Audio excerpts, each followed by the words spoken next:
నాగర్ కర్నూల్ జిల్లా కేంద్రంలోని సఖీ కేంద్ర ఆవరణలో జిల్లా విద్యాశాఖ సమగ్ర శిక్ష అభియాన్ ఆలింకో సంస్థ ఆధ్వర్యంలో అదనపు కలెక్టర్ పి అమరీందర్, జిల్లా విద్యాశాఖ అధికారి ఏ రమేష్ కుమార్ చేతుల మీదుగా దివ్యాంగుల విద్యార్థులకు ఉచిత సహాయ ఉపకరణాలు పంపిణీ చేశారు.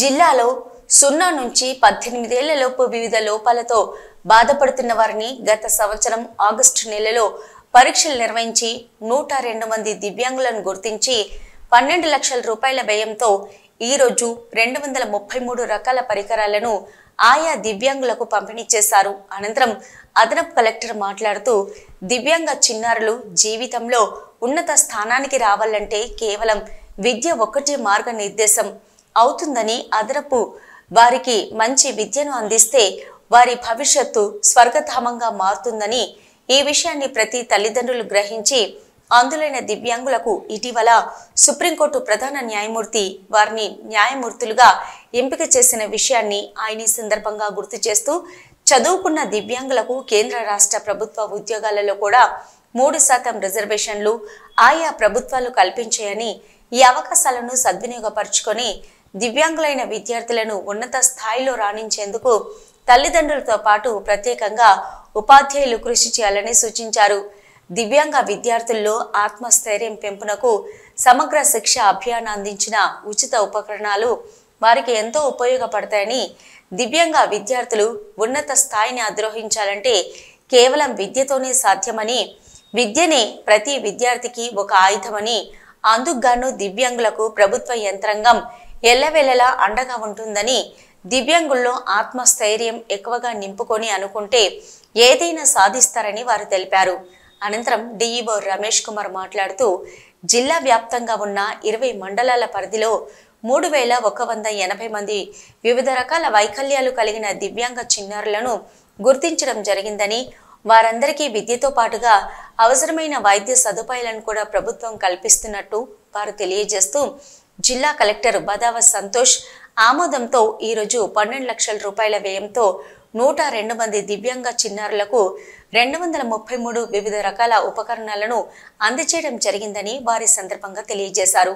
ఈ కార్యక్రమంలో సమగ్ర శిక్ష కోఆర్డినేటర్ బరపటి వెంకటయ్య, సఖీ కోఆర్డినేటర్ సునీత, ప్రత్యేక అవసరాల ఉపాధ్యాయులు ప్రకాష్, రాఘవేందర్, శ్యామ్, శ్రీలత, రేణమ్మ, వసంత, విజయలక్ష్మి, విజయ, నిరంజన్ తదితరులు పాల్గొన్నారు.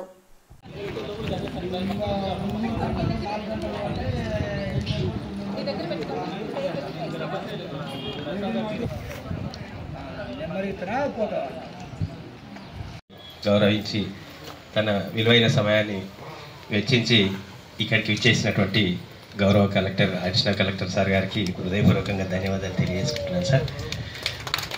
అదేవిధంగా ఈ కార్యక్రమం కర్త, కర్మ, క్రియ మమ్మల్ని ముందు నడిపిస్తూ మేడం చెప్పట్లు thank you madam, thank you so much.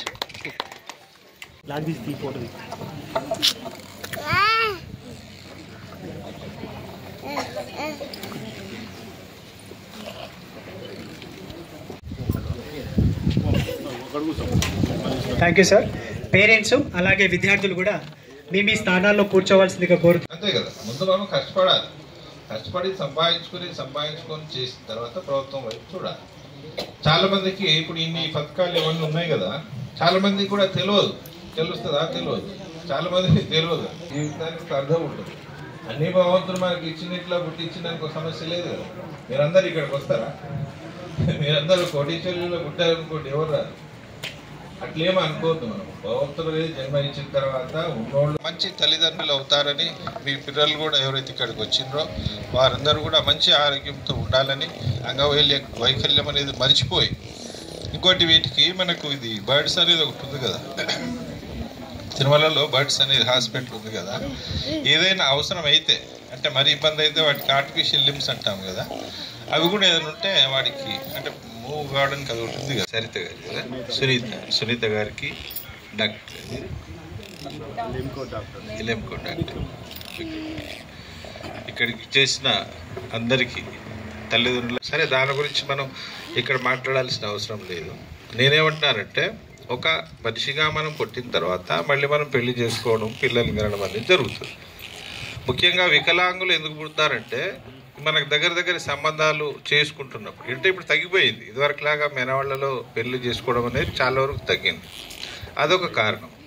ఇంకో కారణం ఏముంటుందంటే, ముఖ్యంగా ఒక అమ్మాయికి వయసు 18 సంవత్సరాల పైనే పెళ్లి కావాలి.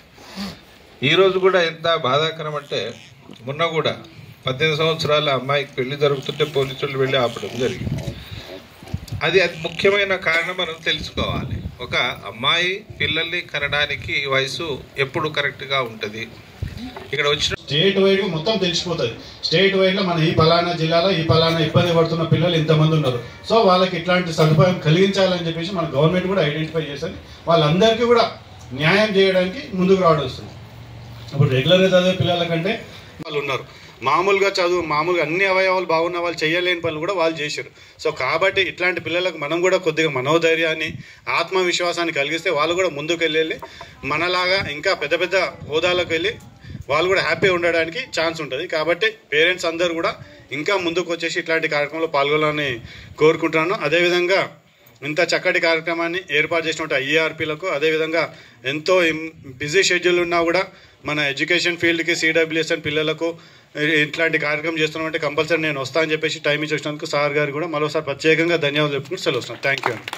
ఎస్ఎస్సి ఎగ్జామ్లో కానీ, ఇంటర్ ఎగ్జామ్లో కానీ వాళ్ళకు కొద్దిగా ప్రత్యేకమైనటువంటి వెసులుబాటు కలిగిస్తున్నాం. మిగతా పిల్లలందరూ కూడా 35 మార్కులు పాస్ కావాలంటే వీళ్ళకి కొద్దిగా తగ్గించేసి వాళ్ళకి కొద్దిగా తక్కువ రేంజ్ మార్కులు ఇట్లాంటివన్నీ కూడా కలిగేయడం జరుగుతుంది. సో దాంతో వాళ్ళకి ఏమవుతుందంటే మిగతా పిల్లల కంటే కూడా వీళ్ళకు కొద్దిగా వెసులుబాటు ఉంటుంది. సో వీళ్ళకి ఏంటంటే ఆ నీడ్స్ అనేవి వస్తాయి. ఆ గవర్నమెంట్ అందించున్నాము కాబట్టి ఖచ్చితంగా మనం ఉన్నంత వరకు వారిని పాలన పోషణ చేస్తూ ఏం చేయాలి, ఉన్నంత వరకు చేస్తాం. తర్వాత ఏం చేయాలి, వాళ్ళ కాళ్ళ మీద వాళ్ళు నిలబడేటట్టు మనము ప్లాన్ చేయాలి. దానికి మార్గం ఏమిటి?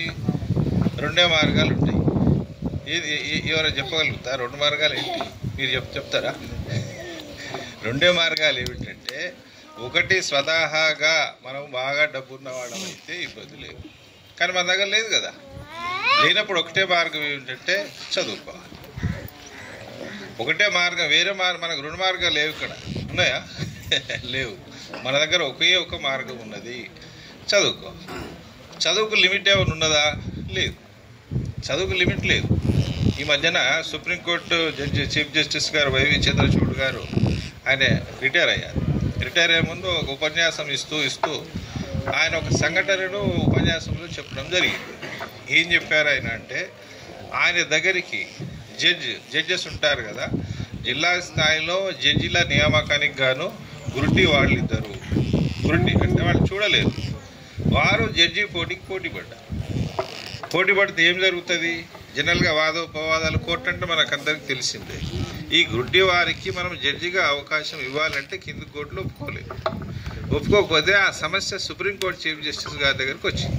వస్తే ఆయన ఏం చేశాడు, చాలా ఆలోచించి వారికి ఖచ్చితంగా జడ్జిగా అవకాశం ఇవ్వాల్సిందే అని ఆ నిర్ణయం తీసుకున్నారు. అంటే మామూలు విషయం కాదు.